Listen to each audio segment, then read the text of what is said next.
श्री स्वामी समर्थ.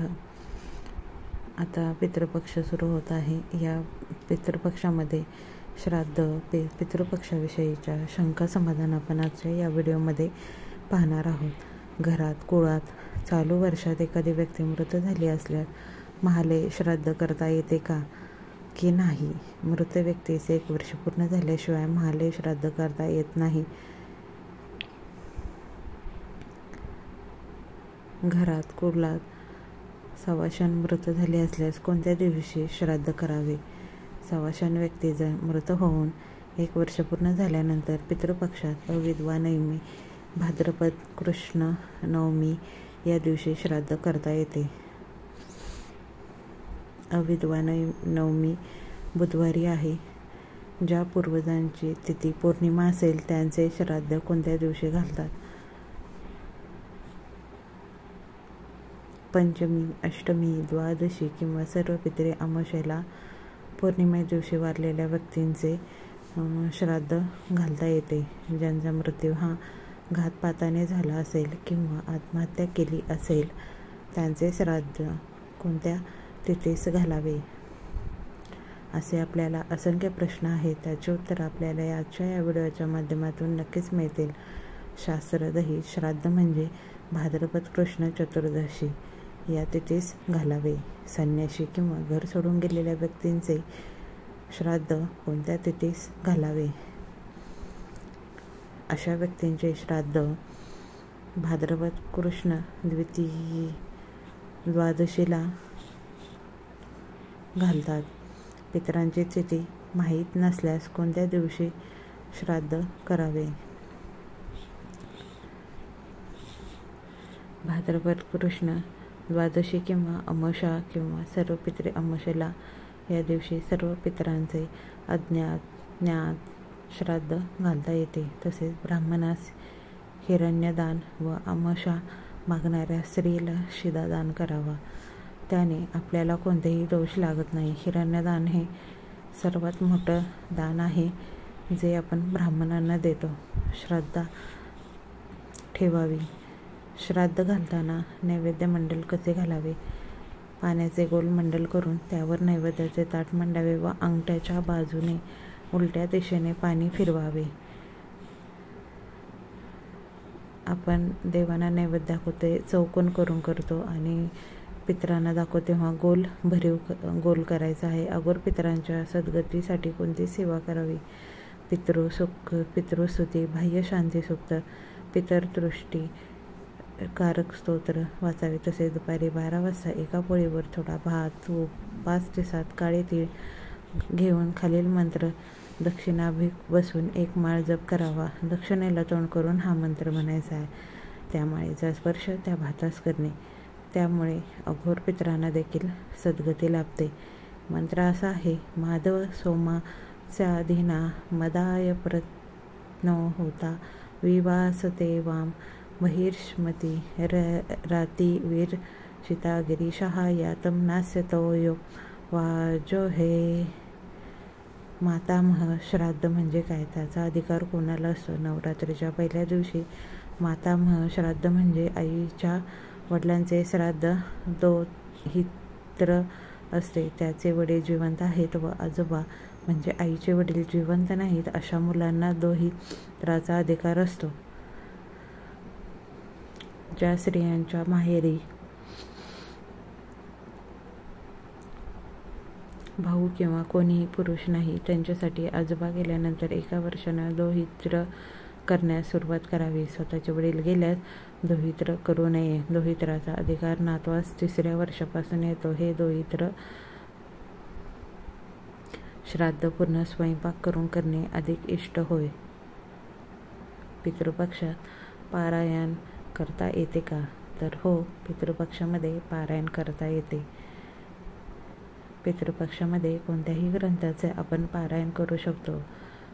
खालील ग्रंथ गुरुचरित्र, नवनाथ पारायण, भागवत पारायण, श्रीपाद चरित्र इत्यादी पारायणे तुम्ही करू शकता. पितृपक्षात केलेले पारायण हे पितरांना संतोषकारक असते. फक्त पितरांसाठीच आपण या 15 दिवसामध्ये सेवा करू शकतो. इतर चांगल्या कामांसाठी जर एखादं महत्त्वाचं काम असेल तर या 15 दिवसात सेवा करू नये. दैनंदिन जीवनात पितरांची सेवा कशी करता येते? सकाळी उठल्यावर देवपूजेच्या आधी नित्यसेवा ग्रंथातील पितरतुष्टीकारक स्तोत्र, बाह्य शांतीसूक्त वाचावे. रोज पंचमहायज्ञ करावा. नित्यसेवा ग्रंथात विस्तृत माहिती वाचावी. या पंचमहायज्ञासाठी फक्त 5 मिनिटे लागतात. पंचमहायज्ञ नक्की करावा. दर अमावास्येला हिरण्यदान करावे. 1 जानवे, पेढे, 5-10 रुपये दक्षिणा इत्यादी ब्राह्मणाला दान करावे. आणि दान करत असताना पेढे प्रसाद म्हणून दिले असता खाऊ नये. दर अमावास्येला 1 किलो कोळसा व 3 नारळ घेऊन त्यावर 1 माळ महामृत्युंजय जप करावा व जवळच्या जलाशयात सोडून द्यावे. पक्ष भाद्रपद मासातील कृष्ण पक्ष. पितृपक्षात श्राद्ध करण्याचे महत्त्व. पितरांसाठी श्राद्ध न केल्यास त्यांच्या इच्छा अतृप्त राहिल्यामुळे, तसेच असे पितर वाईट शक्तीच्या नियंत्रणात जाऊन त्यांचे दास झाल्याने वाईट शक्तींनी त्यांचा उपयोग करून कुटुंबियांना त्रास देण्याची शक्यता असते. त्यामुळे पितरांना संतुष्ट करणं खूप महत्त्वाचं आहे. श्राद्धामुळे पितरांचे रक्षण होते, त्यांना गती मिळते आणि आपल्या जीवनातही सुसह्य होते. पितृपक्षात 1 दिवस पितरांचे श्राद्ध केले असता ते वर्षभर तृप्त राहतात. या पितृपक्षामध्ये फक्त पितरांसाठीच आपल्याला सेवा करायची आहे. तुमच्या कोणत्या महत्त्वाच्या कार्यासाठी कोणतेही पारायण किंवा कोणतीही सेवा करू नये. फक्त आणि फक्त पितरांसाठीच सेवा करावी. पितृपक्ष महालय पक्ष. व्यक्तीच्या मृत्यूनंतर आत्म्याला सद्गती मिळावी म्हणून श्राद्ध करणे हे हिंदू धर्माचे एक वैशिष्ट्य आहे. प्रतिवर्षी पितृपक्षातील कृष्ण पक्षात महालय श्राद्ध करता येते. श्राद्ध करण्याचे महत्त्व, पद्धत तसेच श्राद्ध पक्ष हा शुभ कार्यासाठी निषेध का मानला जातो यामागील सुद्धा कारणे आपण या व्हिडिओच्या माध्यमातून पाहणार आहोत. पितृपक्षात श्राद्ध का करावं किंवा पितृपक्षामध्ये श्राद्ध का करतात? पंधरवड्यामध्ये वातावरण तिर्यक लहरींचे, रज तमात्मक लहरींचे आणि यमलहरींचे आधिक्य असल्याने पितृपक्षामध्ये श्राद्ध केल्याने रज तमात्मक कोशांशी निगडीत असणाऱ्या पितरांना पृथ्वीच्या वातावरण कक्षेत येणे सोपे जाते. म्हणून हिंदू धर्मात सांगितलेले विधिकर्म हे त्या काळी करणे जास्त श्रेयस्कारक असते. पितृपक्ष हे हिंदू धर्मात सांगितलेले व्रत असून भाद्रपद पौर्णिमेपासून अमावास्येपर्यंत प्रतिदिनी महालय श्राद्ध करावे असे शास्त्रवचन आहे. पितृपक्षांच्या काळात पितर यमलोकातून आपल्या कुटुंबियांच्या घरी वास्तव्य करण्यासाठी येतात. म्हणून या 15 दिवसात फक्त पितरांची सेवा करावी. यात 1 दिवस श्राद्ध केले असता पितर वर्षभर तृप्त राहतात. पितृपक्षात आपल्या सर्व पितरांसाठी श्राद्ध घातल्याने त्यांच्या वासना, त्यांच्या इच्छा तृप्त होऊन त्यांना गती मिळते. काही कारणास्तव हार्ट अटॅक आपण बघतो सारखे येतात. त्यामुळे एखाद्या आपल्या जवळच्या व्यक्तीची इच्छा राहिलेली असते तर हे श्राद्ध केल्यानंतर त्यांची ती इच्छा पूर्ण होते. पितृपक्षात दत्तांचा नामजप करण्याचे महत्त्व. दत्ताच्या नामजपाने पूर्वजांना गती मिळण्यास आणि त्यांच्या त्रासापासून रक्षण होण्यास सहाय्य होते.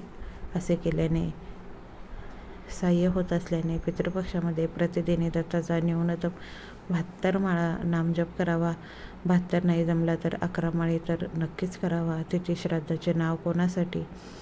विधी विशेष. प्रत्येक तिथीचे असं श्राद्ध आहे. ती तिथी म्हणजे पहिली आहे चतुर्थी किंवा पंचमी किंवा त्याला भरणी नक्षत्र असताना असलेले श्राद्ध. भरणी म्हणजे मृत झालेली व्यक्ती, म्हणजे जी व्यक्ती मृत पावलेली आहे अशी, म्हणजे आत्महत्या न केलेली, ॲक्सिडेंटमध्ये न गेलेली अशी व्यक्ती. नवमी, अविधवा नवमी, अवेपणी मृत झालेली स्त्री श्राद्ध न करता सवाशिणीला भोजनी घालतात. जी व्यक्ती सवाशिण होऊन एक्सपायर होते तर त्या व्यक्तीचं अविधवा नवमीला श्राद्ध घालतात. त्रयोदशी बाळाभोलानी तेरस सौराष्ट्रातील नाव आहे. हे लहान मुले कागबळी होतात त्यांच्यासाठी या दिवशी श्राद्ध करतात. चतुर्दशी घात चतुर्दशी अपघातात मृत्यू पावलेले, शास्त्राने मारले गेले त्यांचे श्राद्ध चतुर्दशीला करतात.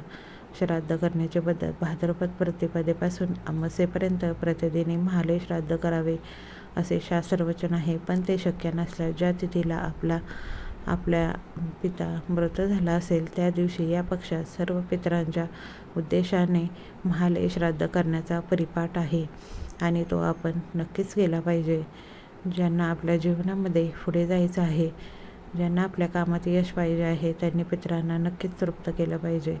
हे श्राद्ध पितृत्रयी पिता पितामह आजोबा प्रपितामह पंजोबा, मातृत्रयी माता पितामही प्रपितामही सापत्न्य माता मातामह आईचे वडील, मातृपितामह मातृप्रपितामह मातामह मही आईची आई, मातृपितामही मातृप्रपितामही पत्नी पुत्र कन्या पितृत्व काका तुल्य मामा बंधू आत्या मावशी बहीण जावई सासरा आचार्य उपाध्याय गुरु मित्र शिष्य या सर्वांच्या प्रीत्यर्थ करायचे असते.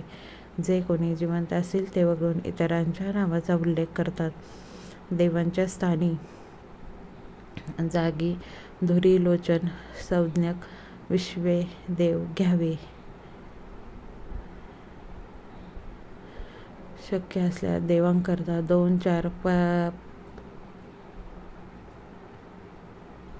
पावरांना मातृत्रयी पितृत्रयी मातामहत्रयी आणि मातामहीत्रयी प्रत्येक 3 आणि पत्नी इत्यादी एकोद्दिष्ट कणाला प्रत्येकी 1 असे ब्राह्मण बोलवावेत. एवढे शक्य नसेल तर देवांकरता 1, 4 पार्वणांकरता 4 आणि सर्व एकोद्दिष्ट गणाला 1 असे 6 ब्राह्मण सांगावेत. योग्य तिथीवर महालय श्राद्ध करणे अशक्य झाल्यास पुढे या वद्य वृश्चिक दर्शनम म्हणजे सूर्य वृश्चिक राशीत जाईपर्यंत ते कोणत्याही योग्य तिथीला केले तरी चालते. सर्व पितृ अमावास्येला केले तरी चालते. पितृपक्षातील विविध तिथींना विशिष्ट व्यक्तींसाठी करावयाची श्राद्धे खालीलप्रमाणे.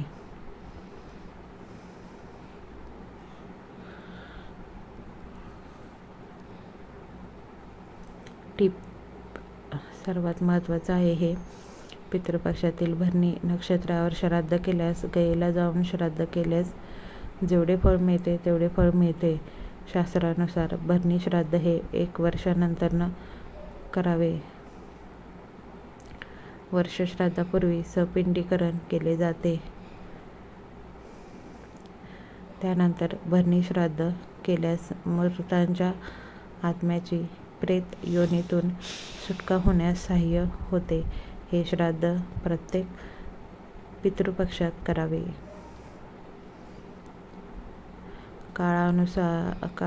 काळानुरूप प्रचलित झालेल्या पद्धतीनुसार व्यक्ती मृत झाल्यानंतर 12व्याच दिवशी सपिंडीकरण केले जाते.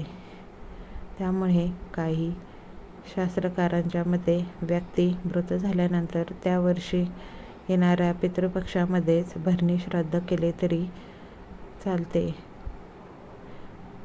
त्या व्यक्तीचे श्राद्ध हे मूळ स्थानी जाऊनच करायचे आहे. इतर ही मागादी श्राद्धे आहेत. भरणी श्राद्धाप्रमाणे इतरही मागादी श्राद्धे निधनोत्तर पहिल्या वर्षी महालयात न करता दुसऱ्या वर्षापासून करावीत. नित्यतर्पण. नित्यतर्पणातही मृत व्यक्तीचा अधिकार प्राप्त झाल्यावरच त्याच्या नावाचा उच्चार करावा. पहिल्या वर्षी करू नये.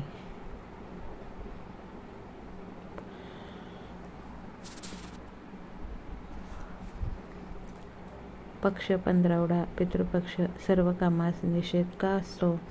पक्ष 15वडा कालावधी भाद्रपद वद्य प्रतिपदेपासून महालयास प्रारंभ होतो.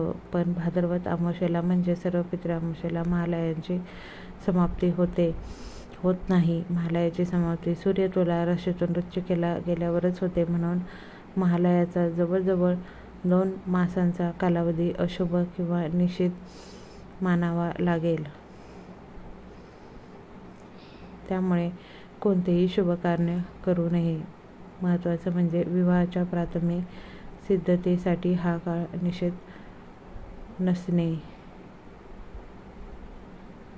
पक्ष 15वडा महालय निषिद्ध किंवा अशुभ मानण्याची मजल इतकी लांबपर्यंत गेली आहे की या 15वड्यात विवाह हा शब्दही उच्चारला जात नाही. मग विवाहाविषयक बोलणी करणे, स्थळांना भेटी देणे, विवाह निश्चिती इत्यादी गोष्टी पुष्कळ दूर राहतात.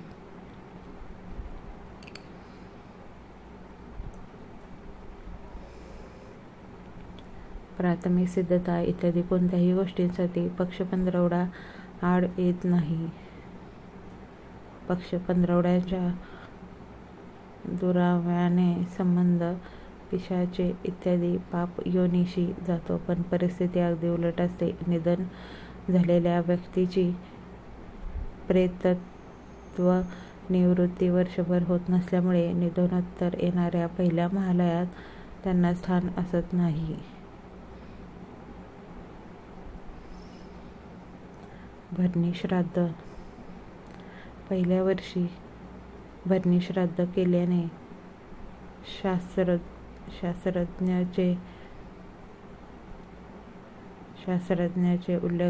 शास्त्राचे उल्लंघन होते. पहिल्या वर्षी अबदपूर्ती वर्ष श्राद्ध होईपर्यंत मृत व्यक्तीस प्रेतत्व असते, पितृत्व नसते. पहिल्या वर्षी त्यांना महालयातील कोणत्याही श्राद्धांचा अधिकार नसतो. असे असतानाही अगदी आवर्जून पहिल्याच वर्षी भरणी श्राद्ध केले जाते. यात शास्त्राने उल्लंघन असे सांगितले आहे. भरणी श्राद्ध करण्याचा काल कोणता असतो?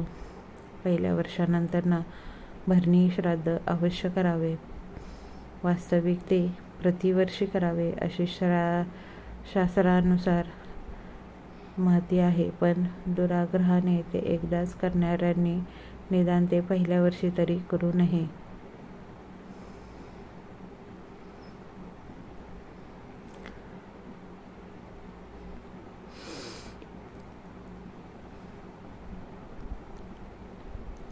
इतरही माघादी श्राद्ध भरणी श्राद्धाप्रमाणेच इतरही माघादी श्राद्धे निधनोत्तर पहिल्या वर्षी महालयात न करता दुसऱ्या वर्षापासून करावीत.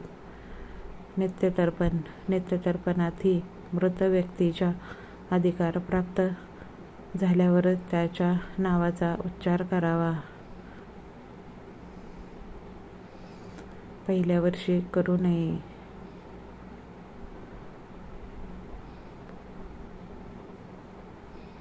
स्वतः करणे महत्त्वाचे. श्राद्धविधी स्वतः करावयाचा असतो, तो स्वतःलाच करता येत नाही, म्हणून आपण ब्राह्मणाकडून करवतो.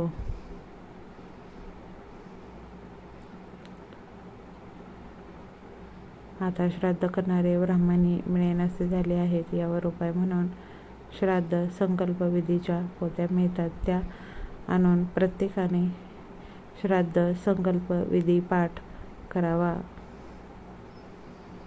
आता सुद्धा दिंडोरीपणे केंद्रामध्ये तुम्हाला याविषयी सविस्तर माहिती मिळेल. हा पाठ संस्कृत भाषेत असतो. आपण अन्य भाषा शिकतो, मग संस्कृत तर देवभाषा आहे, तसेच ती आपल्याला सहज येण्यासारखीही आहे. वरील सूत्र तत्वतः योग्य असले तरी संस्कृत भाषेतील उच्चारातील काठिण्य, शास्त्रात सांगितलेला विधी, नीट आकलन होण्याची मर्यादा इत्यादी पाहता स्वतः श्राद्धाविधी यथासांग पार पाडणे हे प्रत्येकाला शक्य असेल असे नाही.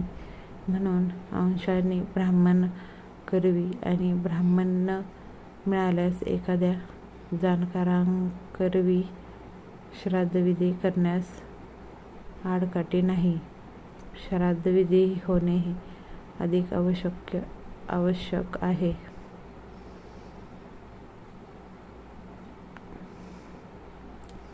श्राद्ध पक्षादी पितरांसाठी केले जाणारे विधी मुलाने करणे आवश्यक असणे किंवा आहे. पूर्वजांची स्पंदने आणि त्यांच्या सर्वात जवळच्या वारसदाराची स्पंदने यामध्ये पुष्कळ सामर्थ्य असते. एखादा सक्षम असा पुरुष सूक्ष्म देह वेदना अनुभवत असतो तेव्हा त्या त्रासाची स्पंदने त्याच्या सर्व जवळच्या वारसदारासही अनुभवत असतो. याच कारणास्तव श्राद्ध पक्षातील पितरांसाठी केले जाणारे विधी मुलांनी करावयाचे असतात. मुलांची स्पंदने आणि पितरांची स्पंदने एकसारखीच असल्यामुळे श्राद्ध तर्पणाच्या वेळी मुलाने केलेले तर्पण पितरांना ग्रहण करणे सुलभ होते. श्राद्धाविषयी अमुक एक व्यक्ती करू शकत नाही म्हणूनच केलं नाही असे कोणालाही म्हणायला संधी न देणारा हिंदू धर्म, मुलगा, उपनयन न झालेला ही मुलगी, नातू, पणतू, पत्नी, संपत्ती वाटेकरी असणाऱ्या मुलीचा मुलगा, सक्का भाऊ, पुतण्या, चुलत भावाचा मुलगा, वडील, आई, सून, थोरल्या आणि धाकट्या बहिणींची मुले, मामा, सपिंड, 7 पिढ्यांपर्यंतचे कुळातील कोणीही समानोदक, 7 पिढ्यांनंतरचे गोत्रातील कोणीही शिष्य, उपाध्याय, मित्र, जावई या क्रमाने पहिला नसेल तर दुसऱ्याने श्राद्ध करावे. एकत्र कुटुंबात करता वडील पुरुषाने, कुटुंबात वयाने मोठ्या किंवा सर्वांचे पालनपोषणाचे उत्तरदायित्व असलेल्या व्यक्तीने श्राद्ध करावीत. विभक्त झाल्यावर प्रत्येकाने स्वतंत्र श्राद्ध करावीत. प्रत्येक मृत व्यक्तीसाठी श्राद्ध केले जाईल आणि त्याला सद्गती मिळेल अशी पद्धत हिंदू धर्माने सिद्ध केली आहे. पितृपक्षाबद्दल अधिक माहिती.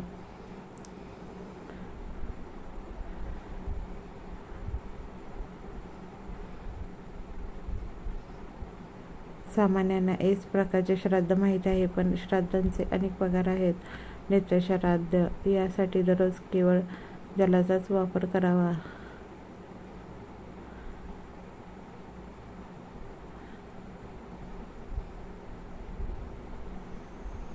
यासाठी दररोज केवळ जलाचाच वापर करतात. नैमित्तिक श्राद्ध सपिंडीच्या अगोदर करतात.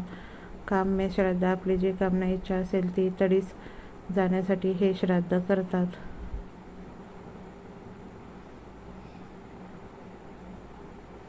नांदी श्राद्ध षोडश संस्कारादरम्यान करावयाचे एक प्रकारचे ऋद्धिश्राद्ध, यालाच माघ श्राद्ध देखील म्हणतात. ऋद्धिश्राद्ध विवाहाच्या मंगलकार्य प्रसंगी करावयाचे श्राद्ध. यात्रा श्राद्ध यात्रेस प्रस्थान करण्यापूर्वी घृताचा वापर करून करावयाचे श्राद्ध. सपिंडन श्राद्ध एखादी व्यक्ती मृत्यू झाल्यापासून 12व्या दिवशी करावयाचे श्राद्ध. त्यामुळे व्यक्ती आपल्या पितरांमध्ये संयुक्त होते. हे श्राद्ध झाल्याशिवाय इतर कुठलेही शुभमंगल कार्य करता येत नाही. शुद्धी श्राद्ध प्रायश्चित्त इत्यादींसाठी, मन शरीर शुद्धीसाठी हे करतात. अष्टका श्राद्ध भाद्रपद कृष्ण अष्टमीला हे श्राद्ध करतात. पुष्टी श्राद्ध द्रव्य, संपत्ती, ऐश्वर्य, आरोग्य इत्यादींच्या प्राप्तीसाठी पुष्टी श्राद्ध करतात.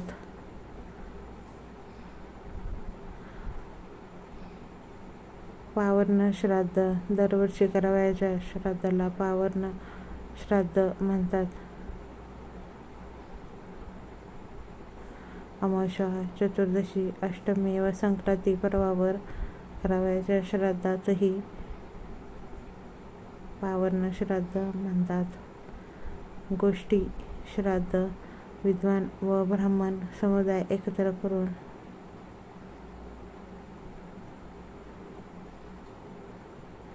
एकत्र येऊन तीर्थाच्या ठिकाणी पितर तृप्त करून संपत्ती व सुखप्राप्तीसाठी करावयाच्या श्राद्धास गोष्टी श्राद्ध म्हणतात. श्राद्धाविषयी चर्चा करताना अचानक स्वयंस्फूर्तीने जे श्राद्ध केले जाते त्यालाही गोष्टी श्राद्ध म्हणतात. व्यकरी या व्यतिरिक्त दधी श्राद्ध, हिरण्य श्राद्ध इत्यादी सत्श्राद्ध, सत्श्राद्ध, चटश्राद्ध, आत्मश्राद्ध असे विविध श्राद्ध प्रकार आहे. श्राद्धाच्या काही सोप्या पद्धती पण आहेत. आपल्याला जी पद्धत योग्य वाटेल त्या पद्धतीने तुम्ही पितृपक्षात पितरांना खुश करायचं आहे. श्राद्धाच्या सोप्या रीती: पाण्याने भरलेला कुंभ कलश दान करावा, आंब्याचं अन्न दान करा, तिळाचे दान करा, गाईस गवत खायला घाला,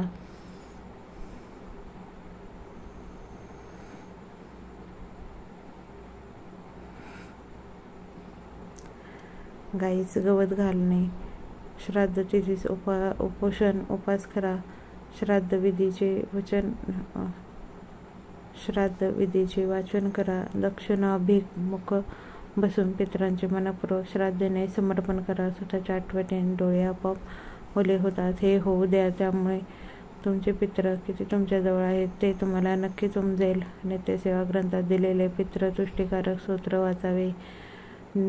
मनुष्य जंगलात आकाशाकडे दोन्ही हात उंच फैलावून अंतःकरणापासून मी निर्धन व अन्नविरहित आहे, मला ऋणातून मुक्त करा अशी प्रार्थना करा. जो श्राद्ध करणारा असतो त्याला आपल्या मृत पित्याची मृत्यूची तिथी नीट माहिती असावी. त्या स्थितीला महालय पक्षात म्हणजे भाद्रपद कृष्ण पक्षात अमावास्येपर्यंत श्राद्ध करावे. श्री स्वामी समर्थ. हे श्राद्ध नेमके कधी करावे? श्राद्ध अपराह्न काळात करावे. आता प्रश्न पडला असेल तो म्हणजे अपराह्न काळ काढण्यासाठी बाहेर कुठेही जाण्याची गरज नाही, तो आपल्याला काढता येतो. अपराह्न काळ काढण्यासाठी आपल्याला गावच्या सूर्योदय व सूर्यास्ताच्या वेळा माहिती असायला हवेत. प्रत्येक गावची ती वेळ वेगळी असल्याने अपराह्न काळ देखील वेगळा असतो. अपराह्न काळ काढण्यासाठी दिवसांचे 5 समान भाग करावे लागतील. त्या 5 समान भागांना वेगवेगळी नावे आहेत. ती अशी: स्थानिक सूर्योदय वेळ, प्रातःकाळ समाप्त, संगम काळ समाप्त, मध्याह्न काळ समाप्त आणि अपराह्न काळ समाप्त. स्थानिक सूर्यास्त वेळ: ज्याने त्याने आपली स्थानिक सूर्योदय आणि सूर्यास्ताची वेळ गृहीत धरावी. सूर्यास्ताच्या वेळेतून सूर्योदयाची वेळ वजा केली की दिनमान म्हणजेच दिवसाचे एकूण तास येतात. 5 याच दिनमानांचे 5 समान भाग करावेत. त्यानंतर प्रत्येक समान भाग सूर्योदयाच्या वेळेत मिळवित जावा. म्हणजे आपणास क्रमशः प्रातःकाळ, संगम काळ, मध्याह्न काळ, अपराह्न काळ व सूर्यास्त या समाप्ती वेळा मिळतील. त्यातील अपराह्न काळ महत्त्वाचा आहे. उदाहरणार्थ आपण बघूया. आपल्या गावचा सूर्योदय सकाळी 6 वाजता व सूर्यास्त संध्याकाळी 6:30 वाजता असेल तर दिवसाचे तास झाले 12.5. 6 12 आणि अर्धा तास म्हणजे 12.5 तास. त्याचे 5 समान भाग केले तर 2.5 तासांचा एक भाग होतो. सूर्योदयाच्या पहिले 2.5 तास मिळवले की मिळेल प्रात समय समाप्तीचा काळ म्हणजे सकाळचे 8:30. त्यात पुढे 2.5 तास मिळवले की वाजतात 11. हा झाला संगव काळ. आणि त्यात पुढे 2.5 मिळवायचे म्हणजे वाजला 1:30. हा झाला मध्याह्न काळ. त्यात पुढचे 2.5 मिळवले की वाजतात 4 म्हणजेच दुपारी 1:30 ते 4. हा झाला त्या गावचा अपहरण काळ, ज्यावेळी कावघास टाकणे प्रशस्त मानले जाते.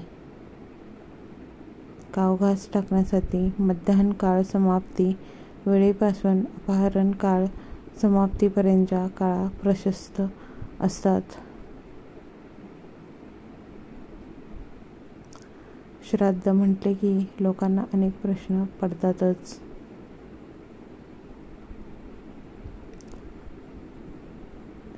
एखाद्याचा मृत्यू अधिक मासात झाला असेल तर, श्राद्ध तिथीला ग्रहण असेल तर श्राद्धाचे भोजन करावे की नाही?